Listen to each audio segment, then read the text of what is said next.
Is there anything more terrifying than discovering that the person with whom you shared your bed, your secrets, your most intimate fears, was actually a stranger all along? Someone capable of things you never imagined possible. Tonight, I'm going to share with you 3 real confessions. 3 stories that came to me through anonymous letters, desperate emails, and late-night phone calls. Stories of people who discovered that their ex-partners weren't just toxic, they were predators. Before we continue, I want you to lock your doors, check your windows, and if during these stories you hear a strange noise, well, maybe it's just your imagination, or maybe not. If you've ever experienced something similar with an ex-partner, leave your story in the comments. Your story could save someone's life, and if you recognize any of these situations, run. Don't try to understand. Don't try to help. Just run. The 3 stories you're about to hear took place in Oregon, Florida, and Maine. Different states, but with one thing in common: people who trusted the wrong person and paid a terrible price for it. Let's start with Oregon, with Sarah, and with a discovery that changed everything. Sarah wrote to me last winter. She still lives in Portland, Oregon, but has moved 3 times since then. She said she still can't sleep with the curtains open. These are her exact words. "I broke up with Derek 2 years ago, or at least I thought I did. Derek and I dated for 8 months. He was intense. He always said he loved me more than I loved him. At first, I found it romantic. Then it became suffocating. He'd check my phone, show up at work unannounced, and called 10 times in a row if I didn't answer the first time. When I broke up with him, Derek didn't take it well. He kept texting me. Flowers at my apartment, letters under my door. I blocked him from everything, changed the locks, even considered a restraining order. But after 3 months, the messages stopped. The flowers stopped. I thought it was finally over. Ambient sound, slow footsteps. What I didn't know was that Derek had never left my life. He'd just gotten more creative. At first, it was small things. I'd leave a mug in the sink before I left for work, and when I came back, it would be washed and put away in the cupboard. I thought I'd done it automatically and forgotten about it. My TV would sometimes be on channels I never watched. My clothes in the closet seemed to be organized differently. Food I was sure was gone would reappear in the fridge. I started to think I was going crazy. Pause, nervous breathing. Then one night I woke up thirsty. It was 2 in the morning. I went to the kitchen and found a glass of water on the counter. Cold water with ice. I never drink water with ice in the middle of the night. My blood froze. I grabbed a knife from the drawer and tore the entire apartment apart. I looked in every corner, every closet, under the bed, nothing. But I knew someone was there. The next day I installed hidden security cameras. 4 cameras, 1 in the living room, 1 in the kitchen, 1 in the bedroom, and 1 in the entryway. For a week, nothing appeared on the recordings. I started to think I was actually paranoid. Until ambient sound intensifies. Heartbeat. On Tuesdays, while reviewing the late-night footage, I saw something that almost made me vomit. At 3:17, a pale figure stepped out of my bedroom closet. Derek, he had a key. I don't know how he got it, but he had a key. In the recordings, I could see him moving around my house as if it were his own. He'd open my refrigerator. He'd rummage through my clothes. He'd sit on my bed while I slept for hours. In one of the recordings, he's standing next to my bed, just watching me sleep for 2 hours, without moving. But that wasn't the worst part. Long pause, sound of wind increases. The worst part was realizing he'd been doing this for months, maybe since the day we broke up. All those nights I felt watched, woken up for no reason, had strange nightmares. He was there. I was being watched at my most vulnerable for months, and I never knew it. I called the police immediately, but when they went to Derek's apartment, the place was empty, completely empty, as if no one had lived there in a long time. Derek had disappeared. Ambient sound becomes more menacing. That was 6 months ago. I've moved 3 times since then. I've changed my number, my job, even my car, But sometimes, when I'm sleeping, I still wake up feeling like someone is watching me. And last week I found a glass of ice water on my counter. Derek was never found, and I know he's still out there, waiting for the right moment to return. Dramatic pause. Sarah still lives in Portland, but she's never slept without locking her bedroom door from the inside. She told me that sometimes, in the middle of the night, she still hears the sound of slow footsteps in the hallway, but when she checks the security cameras, there's never anyone there. Police classified the case as a home invasion and stalking, but for Sarah, it's much more than that. It's the terrifying certainty that the predator is still hunting, and maybe it's closer than she thinks. The second story comes from Miami, Florida. It was submitted by Marcus, a 34-year-old man who to this day cannot fully explain what happened. Marcus dated Emma for almost a year, and when they broke up, she left a gift that nearly cost him his life. These are Marcus' words. Emma seemed too perfect. I should have known from the start. She was beautiful, intelligent and caring. She cooked for me, remembered every detail of my life, and made me feel special. But there was something strange about the way she watched me sometimes, as if she was studying my every move. Emma asked a lot of questions about my routine. What time I woke up, what route I took to work, what foods I liked, even what kind of soap I used. She said she wanted to know me completely. I thought it was love. When our relationship started to cool, mainly because Emma was becoming too controlling, I tried to end it gently. I told her we needed some time apart. Emma didn't react well. She cried, begged, said she'd do anything to win me back. But after a few weeks, she seemed to accept it. On our last date, Emma gave me a parting gift, a small, carefully wrapped box. "It's just to thank you for all the happy times," she said, smiling. But there was something cold in that smile. Inside the box was a small glass vial of clear liquid. Attached was a card. "So you will always remember me. Use a drop in your morning coffee. Love you forever, Emma." I thought it was strange, but I assumed it was some kind of essence or liquid vitamin. Emma was always trying strange natural products. I kept the bottle in my kitchen and forgot about it for a few weeks. Until one morning, feeling particularly tired, I decided to try it. I put a drop in my coffee, as Emma had suggested. Within 20 minutes, I started feeling strange. Dizziness, nausea, blurry vision. I thought it was the flu or something I ate. But during the day, the symptoms worsened. Severe headache, difficulty breathing, chest pain. I went to the hospital. The doctors ran numerous tests, but they couldn't pinpoint what was happening to me. My organs were functioning normally, but I felt like I was slowly dying.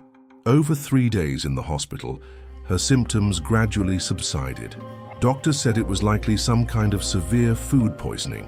When I got home, still feeling weak, I looked at the vial Emma had given me. Something told me to research that liquid. I took the vial to a private laboratory. I wanted to know what it was. The result left me in shock. It was antifreeze, ethylene glycol, highly toxic, a substance that in small and regular doses causes slow poisoning, irreversible damage to the kidneys, liver and nervous system. Emma had given me poison, with a sweet card asking me to use a drop with my breakfast. If I had followed her instructions for a week, I would be dead. I immediately rushed to the police, but when they went looking for Emma at the address I had, we discovered something even more frightening. Emma had never lived at that address. In fact, no one by that name had lived there in the last 5 years. The apartment where I visited her often belonged to an elderly woman who had been traveling for months. Emma had broken into the apartment and lived there the entire time we were dating, using someone else's identity. The investigation revealed that Emma wasn't her real name. None of the information she gave me about her life was true. She had created a completely false persona to seduce me. But why? Why did she do this? Why did she try to poison me? The police found evidence in the apartment that Emma had done this before. Photos of at least 3 other men, all similar in appearance to me, all blonde, tall, and the same age. And they had all disappeared in the last 2 years. The investigation is still open. Emma was never found, and I never learned her real name or why she chose me. Sometimes I wonder, what if I had held on to that gift for longer? How long had she planned to poison me before I died? And what had she done with the other men in the photos?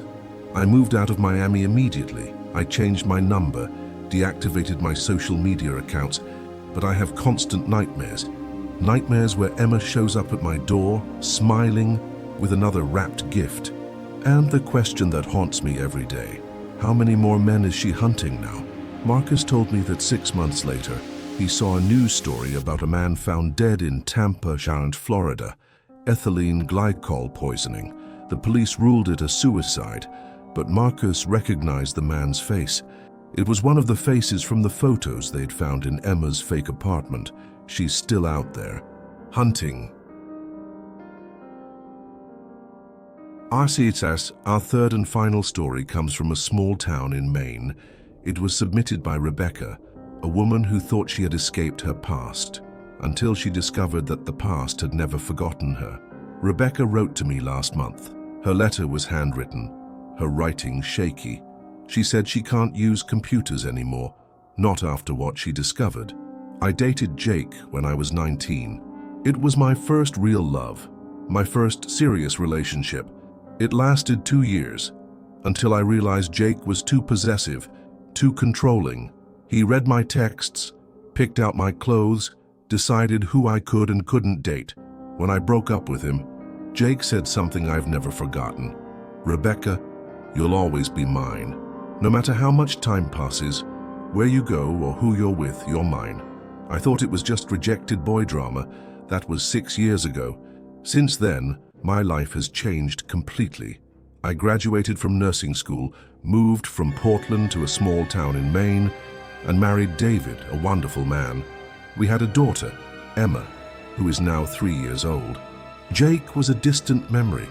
Until 3 weeks ago, David was organizing our home office when he found an old box in the attic, a box I didn't remember putting there.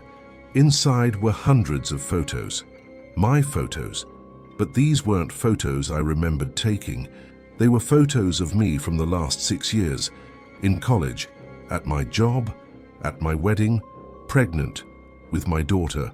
Photos taken from a distance, with a telephoto lens, photos of me leaving the house, getting in the car, playing with Emma in the park. There were photos of intimate moments, David and I on our honeymoon, me giving Emma a bath, moments that should have been private.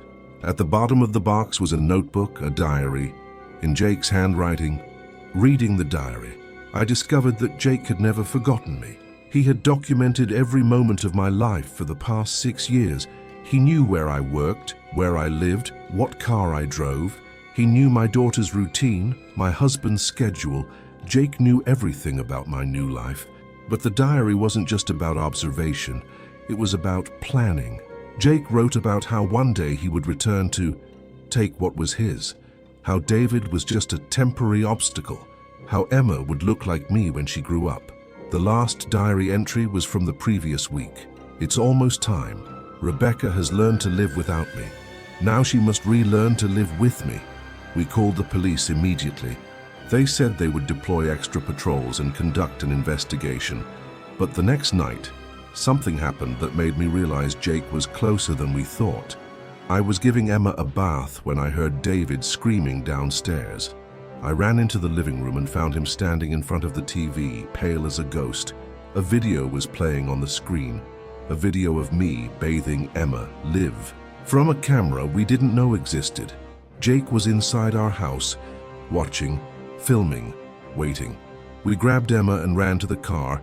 While David called the police, I looked back and saw a silhouette in our bedroom window. Jake was there, just watching us leave. We went to my mother's house in another city. We thought we would be safe there. But the next day, my mother found a letter in the mailbox, addressed to me, "Rebecca, you can run, but you can't hide. I've waited 6 years for our second chance. I can wait a little longer. Take good care of Emma for me. We'll be a real family soon, Jake." The police found the apartment where Jake was living, just 3 blocks from our house. The place was filled with photos of me, surveillance equipment, and blueprints of our house, but Jake had disappeared. That was 3 weeks ago. Since then, we've been living in different hotels every night. David wants us to move to another state. I want this to end, but I know it won't end. Jake has proven he can find me anywhere. He's waited 6 years, watching my every move. He won't give up now. The worst part is knowing that while I was building a new life, falling in love, getting married, having my daughter, Jake was always there, in the shadows, waiting. All those times I felt like someone was watching me. All those nights I woke up for no reason. All those moments I felt uncomfortable without knowing why. My instinct was right.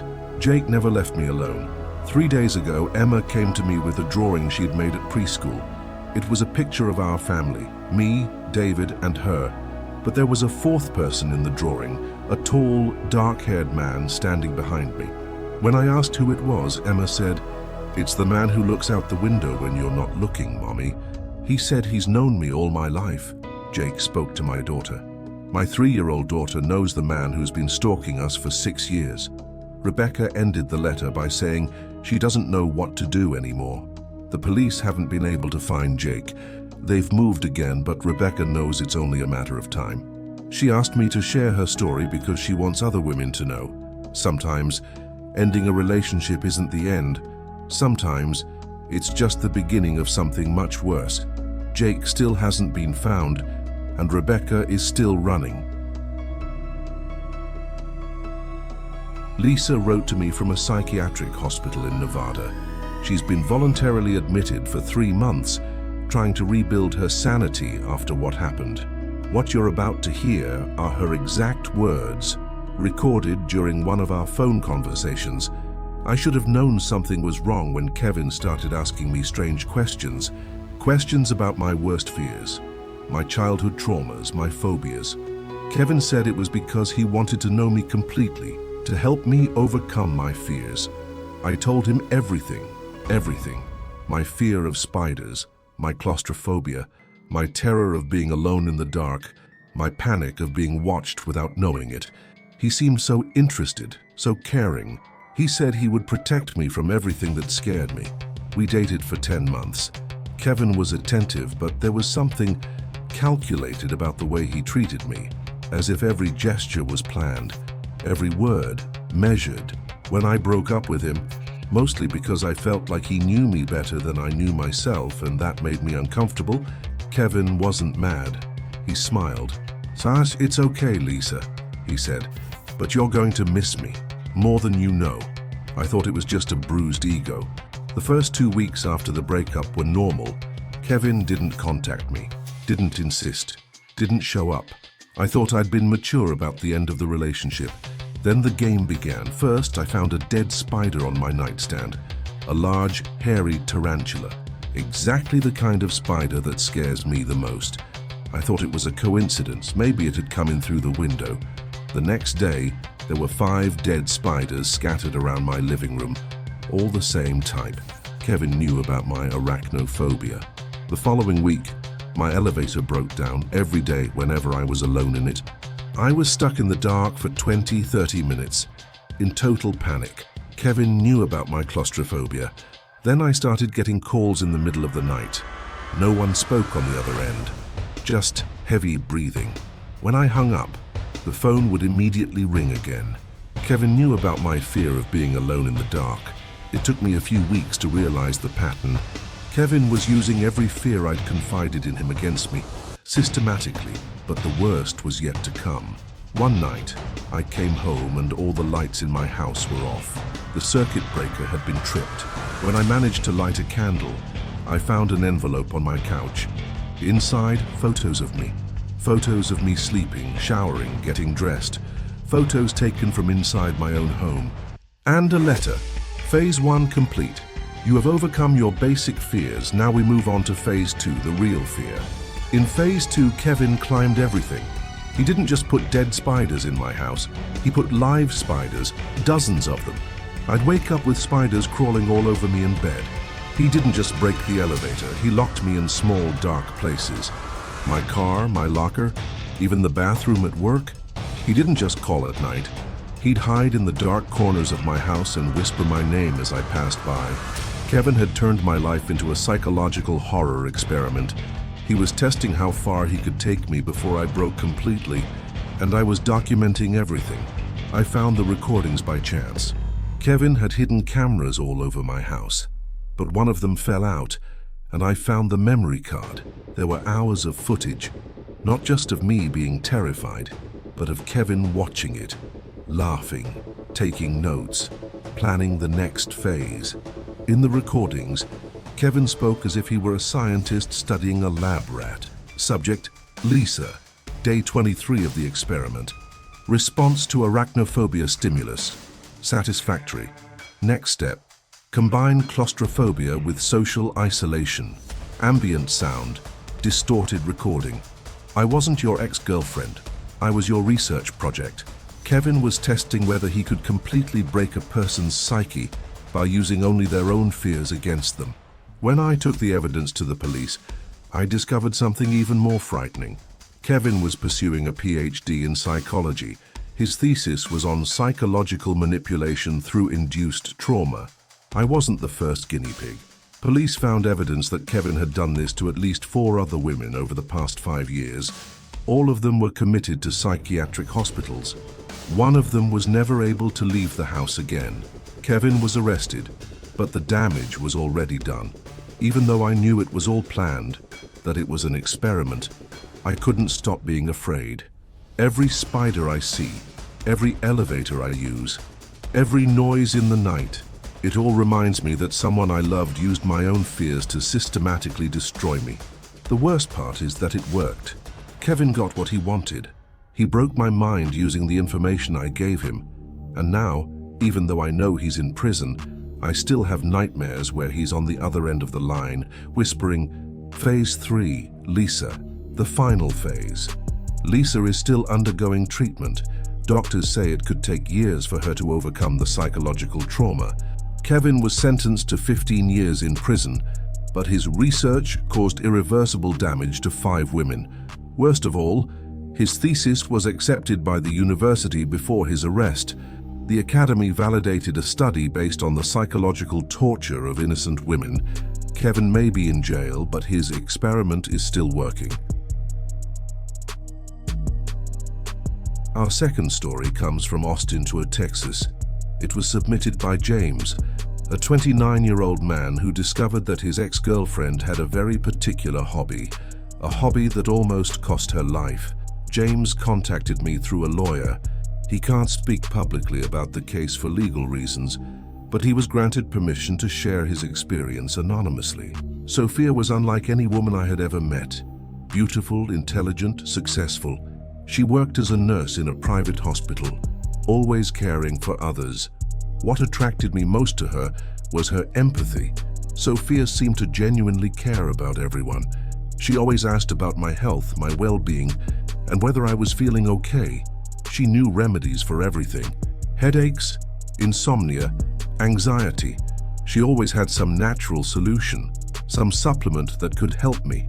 At first, I found it charming. Sophia was always giving me vitamins, supplements, and special teas. She told me she wanted me to stay healthy and strong. I felt loved and cared for. We dated for 8 months. During that time, my health improved dramatically. I had more energy, slept better, and felt younger. Sophia said it was because I was being properly nourished for the first time in my life. When we broke up over differences about our future plans, Sophia wasn't upset.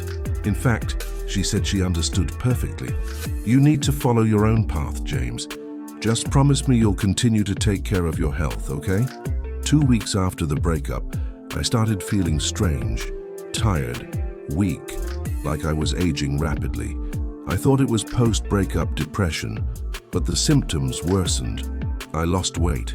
My hair started falling out. My skin turned pale. It felt like my body was deteriorating. I went to several doctors. They ran dozens of tests. All were normal. None of them could explain why I was wasting away. It was my family doctor who suggested something that changed everything. "James," he said, "you're not just weak. Your body is going through withdrawal symptoms. as if you've stopped taking some substance you've been taking regularly. Withdrawal. But the only thing I had stopped taking were the supplements Sophia gave me. I took some of the remaining vials for laboratory analysis. I wanted to know what vitamins she was giving me. The result left me in shock. They weren't vitamins, they were anabolic steroids, growth hormones, controlled substances that explained why I felt so good during the relationship. Sophia had drugged me for 8 months without my knowing. But why? Why did she do this? The answer came when I decided to dig deeper. I hired a private investigator to find out more about Sophia. What he found made me sick. Sophia wasn't a nurse.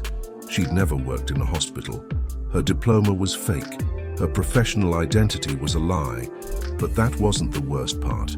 The detective discovered that Sophia had had at least 8 serious relationships in the last 5 years, all with men my age, similar in appearance, and they had all experienced the same thing: an unexplained improvement in health during the relationship, followed by a deterioration after the breakup. 3 of them were hospitalized for kidney failure. 1 died. When the police went to look for Sophia, they found something even more disturbing in her apartment: an entire room dedicated to her exes, before and after photos of their relationships, detailed charts showing physical changes, vials containing samples of hair, blood, and even saliva, and a diary. A diary where Sophia meticulously documented what she called her experiments. Reading the diary, it became clear that Sophia viewed her boyfriends as guinea pigs. She tested different combinations of substances to see their effects on the human body: steroids, hormones, vitamins in extreme doses, even experimental drugs that she obtained through black market contacts. In my case, she was testing a specific combination of growth hormones and supplements that she had created. According to his notes, I was subject Urus 12. But the most disturbing thing was the photos. Sophia kept detailed photos of all of us, before, during, and after our relationships, as if she were documenting the changes her experiences caused. On the wall hung a photo of me from when we first met next to a recent one. The difference was shocking. I looked 10 years older, sickly, frail. Below the photo, a label: satisfactory result, chemical dependency established. Sophia had seduced me, drugged me, documented my deterioration, and then discarded me, all as part of a sick experiment. And I wasn't the first, nor would I be the last. The investigation revealed that Sophia was selling data from her experiments to illegal pharmaceutical companies. She was paid to test experimental drugs on unwitting human subjects. We were human guinea pigs in a black market pharmaceutical research. Sophia was arrested, but the damage was already done. 3 of her ex-boyfriends were left with permanent health problems. 1 is still on dialysis. And me, it took 2 years for my body to fully recover. 2 years of intensive medical treatment to reverse the effects of the drugs she gave me. The worst part is knowing that while she told me she loved me, that she wanted to take care of me, Sophia was literally using me as a lab rat. Every kiss, every I love you, every affectionate gesture, it was all a lie. I was just subject to MR 12, and sometimes, when I take any medication, even if prescribed by doctors, I feel terribly paranoid. I wonder if someone is testing something on me again. Sophia destroyed not only my body, but my ability to trust medical care. James is still undergoing psychological treatment. Sophia was sentenced to 25 years in prison on multiple charges of poisoning and illegal medical experiments. The investigation revealed that her network included at least 15 other women conducting similar experiments in different states. The black market for pharmaceutical research using unwitting humans is larger than we imagined.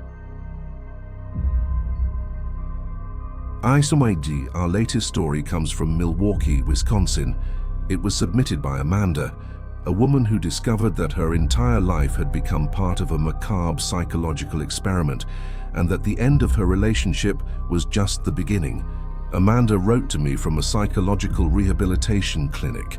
She's trying to rebuild her identity after discovering that nothing she's experienced in the past 2 years was real. I met Dr. Mitchell when I was at my most vulnerable. I had lost my mother in a car accident 6 months earlier. I was in grief therapy when he came into my life. Mitchell wasn't my therapist. He was a psychology professor at the local university. We met at a cafe near the clinic where I was receiving therapy. He said he'd noticed how sad I looked and asked if I was okay. His genuine concern touched me. We started talking regularly. Mitchell seemed to understand my grief in a way no one else could. He knew theories about trauma processing and techniques for coping with loss. Talking to him made me feel better. Slowly, our friendship blossomed into romance. Mitchell was attentive, caring, and always there for me in my darkest moments. He helped me organize my mother's belongings, accompanied me to the cemetery, held my hand during crying spells. For 2 years, Mitchell was my safe haven. Then, out of the blue, Mitchell said we needed to break up. He said he'd taken a job in another state and that he didn't believe in long-distance relationships. I was devastated. Losing Mitchell was like losing my mother all over again. All my emotional support, all my stability, disappeared overnight. Mitchell moved out the following week. He stopped responding to my messages. He disappeared from my life as abruptly as he had arrived. I fell into a deep depression. Worse than after my mother's death, I felt like I'd lost the 2 most important people in my life. It was during a therapy session 3 months later that my therapist said something strange. "Amanda, it's interesting how you're reacting to the loss of Mitchell in a similar way to grieving your mother, almost as if they're part of the same process." Something about this observation bothered me. Why would my reaction be so similar? I began to rethink my relationship with Mitchell. Certain things began to seem strange to me in retrospect. Why did he always ask me specific questions about how I was processing grief? Why did he always seem so interested in the details of my feelings? Why did he write things down in a notebook when he thought I wasn't looking? I decided to investigate. I looked up Mitchell online. At the university where he said he worked, there was no Professor Mitchell in the psychology department. In fact, there was no record of him at the university at all. I began digging deeper. I hired a detective, used social media, anything to find information about Mitchell. What I discovered completely destroyed me. Mitchell wasn't his real name. His real name was Dr. Marcus Thompson, and he was indeed a psychologist, but not a professor. He was a researcher specializing in trauma and grieving processes. I found academic articles he published, studies on manipulating grief processes in traumatized individuals, and then I saw something that made me vomit. One of the articles mentioned a longitudinal study of subjects who had recently lost a close family member. The study investigated how introducing and removing artificial emotional support can amplify grief responses. The article was published 6 months after Mitchell disappeared from my life. I wasn't his girlfriend. I was his guinea pig. Mitchell had specifically chosen me because I was vulnerable after my mother's death. He pretended to fall in love with me, to study how my brain processed loss and recovery. For 2 years, he documented every tear, every progress, every regression. And then he abruptly abandoned me to study how I would react to the second loss. Reading more about her research, I discovered that Mitchell had done this before, with at least 5 other women in similar situations. Women who had lost fathers, brothers, sons, vulnerable women he seduced, studied, and then systematically abandoned. All developed severe depression after abandonment. One attempted suicide. Mitchell was using our pain as data for his research. When I confronted the university where he actually worked, I discovered something even more disturbing. Mitchell had received a $200,000 research grant to study manipulation of affective bonds in traumatized populations. He was being paid to psychologically torture us, and worst of all, his research was being well received in the academic community. Other researchers praised his innovative methods and unique data on grief processing. The Academy was validating systematic psychological abuse. I tried to sue Mitchell, but his lawyers argued that he had obtained implied consent. by not disclosing that we were research subjects. Apparently, there is no law against pretending to love someone in order to study them psychologically. Mitchell was never punished. His research was published in prestigious journals. He received promotions and academic recognition. And me, it took me 2 years of intensive therapy to understand that everything I experienced with him was a lie. Every moment of happiness, every feeling of love, every sense of security, everything was fabricated for research purposes. The worst part is that Mitchell got what he wanted. He proved that it's possible to manipulate grief processes by introducing and removing artificial emotional bonds. His research is being used to develop new therapies for people in mourning. Therapies based on my pain. Sometimes I wonder how many other Amandas are out there. How many vulnerable women are being studied by researchers who pretend to love them? And how many other Dr. Mitchells are there, hiding behind diplomas and academic titles, turning our suffering into a career? Amanda is still undergoing treatment. Dr. Marcus Thompson continues working at the university, conducting new research on trauma. The academy never questioned his methods. After all, the results were scientifically valuable. Amanda recently learned that Mitchell is conducting a new study. This time, it's on women who have lost romantic partners.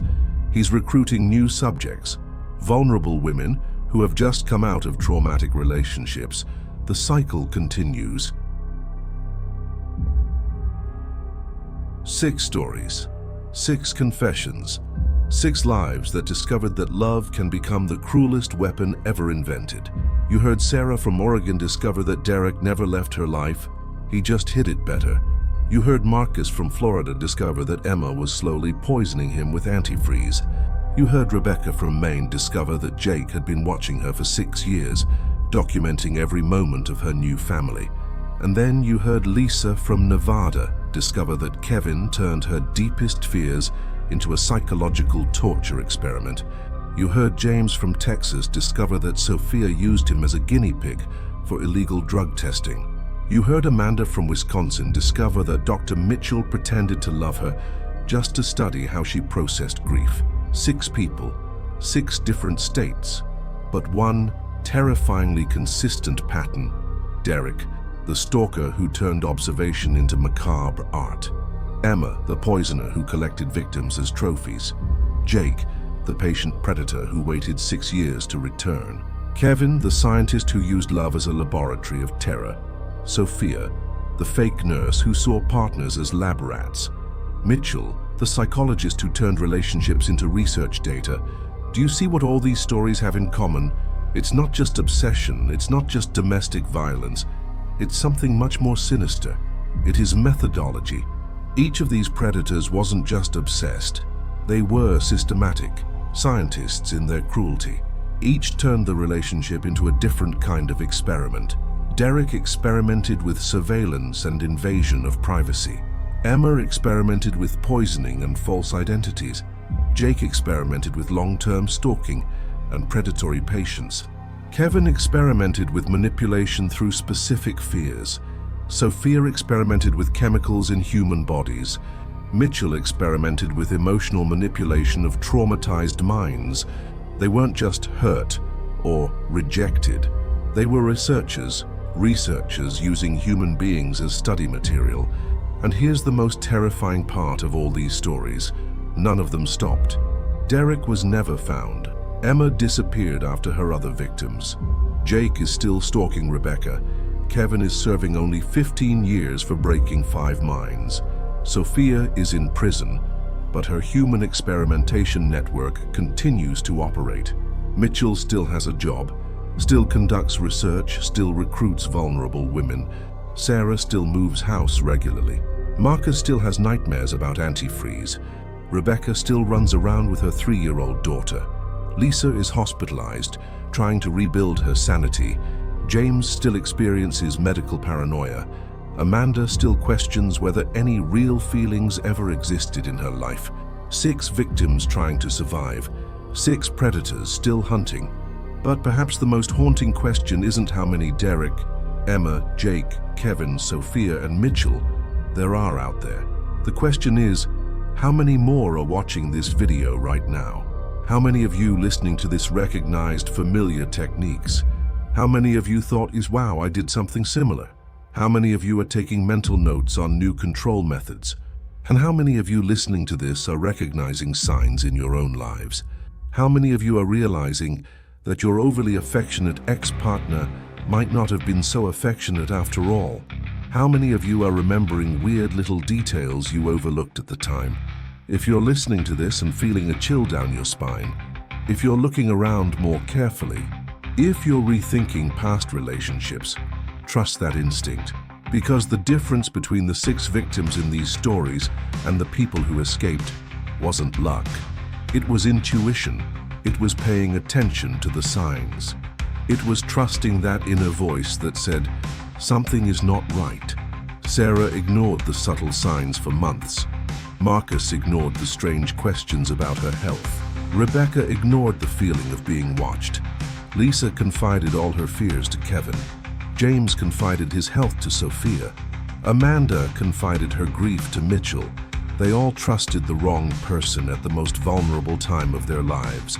So, if you're in a relationship right now, if someone is asking you overly specific questions about your fears, your health, your traumas, if someone seems to know details about your life that they shouldn't, if someone is being affectionate in a very calculated way, it seems, observe, question, because somewhere, at this very moment, there's a 7th Derek watching through a window, a 7th Emma preparing a special gift, a 7th Jake documenting someone's routine, a 7th Kevin studying the fears of his next test subject, a 7th Sophia testing new substances, a 7th Mitchell choosing his next traumatized victim, and maybe, just maybe, that next victim will be you.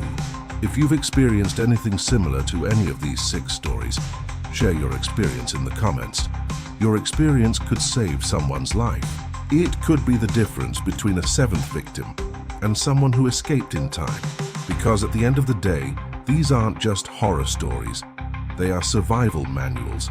And if you heard any strange noises during those 2 hours of stories, if you felt like you were being watched, if you had the feeling that someone knows you better than they should, good. Maybe you need more than just these 6 stories. You know, these 6 stories are just the tip of the iceberg. There's so much more I can't talk about here. Stories that are too dark, methods that are too specific, signs that are too subtle to be mentioned in a public video. But if you really want to know how to spot a predator before it's too late, if you want to understand the signs that Sarah, Marcus, Rebecca, Lisa, James, and Amanda missed, if you want to learn how Derek, Emma, Jake, Kevin, Sophia, and Mitchell chose their victims, I've compiled it all in one place. Every technique, every warning sign, every escape method, every fatal mistake these 6 victims made. It's all in the ebook that I pinned in the comments. Intimate Predators, the Survival Guide. But I warn you, once you read this material, there's no unseeing the signs. You'll start noticing predatory behavior everywhere, in relationships around you, in people you trust, maybe even in yourself. The ebook contains 47 warning signs the 6 victims ignored, 23 manipulation techniques the predators used, 12 escape methods that could have saved their lives, and the complete psychological profiles of the 6 predators. But mostly, it contains the other stories, the ones that were too dark for this video, the victims who didn't survive, the predators who were never caught. It's in the pinned comments. But only download it if you really want to know the truth, because once you know how they operate, how they choose, how they hunt, you will never look at a relationship the same way again. And if you're hesitating, if you're thinking, maybe I don't need this, remember, Sarah thought the same thing, Marcus thought the same thing, Rebecca, Lisa, James, and Amanda. They all thought everything was fine, until it isn't. The link is pinned in the comments. Intimate Predators, the Survival Guide. Download it before you become the next story. Good night, and remember, true love doesn't need guinea pigs.